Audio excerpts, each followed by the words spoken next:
अभी हमारे पास एक प्रमाण है, अगर धनुष नहीं तोड़ा तो श्री सीता जी ने जयमाल क्यों पहनाई?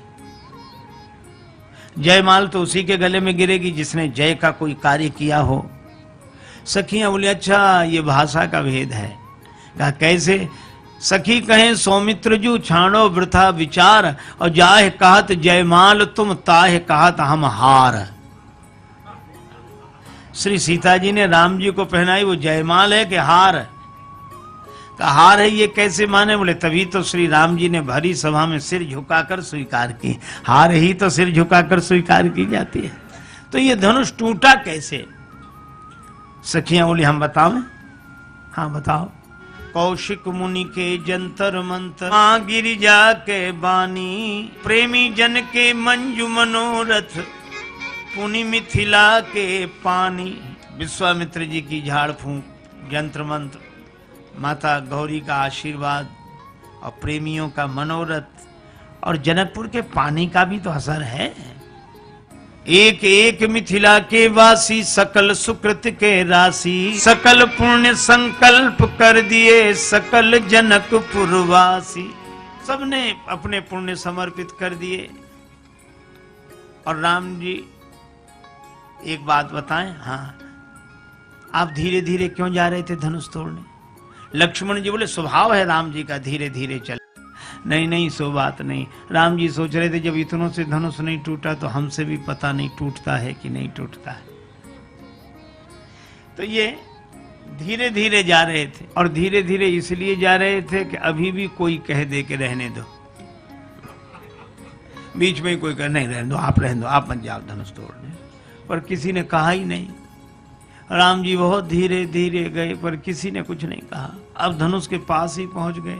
अब तो इज्जत की बात थी, धनुष तोड़ना था, और शक्ति के बिना धनुष टूटे कैसे? शंभु चाप की अति कठोरता, लखिमन ही मन हारे, नहीं चले गो जोर जान जी सिय की ओर निहारे। गुरुता और कठिनता धनु की, लखिमन ही मन थाके, कृपा कटाक्ष प्राप्त हित रघुवर, हारि सिया दिसि ताके, तो सिय दिसि ताकत ही ताकत अपरंपार पवला जी।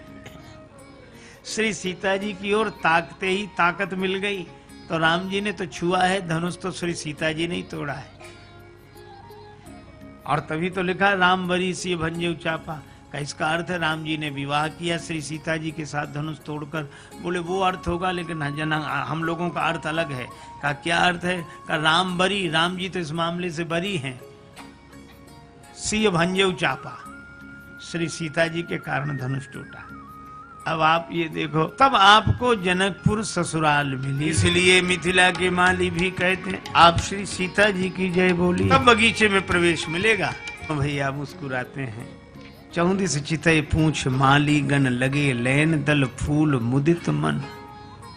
यह जो पुष्प वाटिका प्रसंग है, श्री तुलसीदास जी महाराज अपने तरह से इसे प्रस्तुत करते हैं। और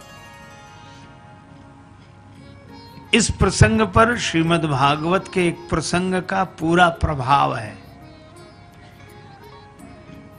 और वह है श्री रास पंचाध्यायी। रास पंचाध्यायी का प्रसंग पढ़कर ही श्री तुलसीदास जी पुष्प वाटिका प्रसंग लिखते हैं। देखो पुष्प वाटिका प्रसंग भी भकार से शुरू है। भूप बाग बर देखे जाई, जहां बसंत ऋतु रही लुभाई। और रास पंचाध्यायी भी भगवान अपिता रात्रि, शरदोत फुल्ल मल्लिका, वीक्षरंतुम मनश्चक्रे, योग माया मुपाश्रितः। भगवान अपि, भगवान भी उस रात्रि को। अच्छा देखो कितना बढ़िया संकेत है। जैसे यहां श्री सीता जी की जय बोलिए तब आपको बगीचे में प्रवेश मिलेगा।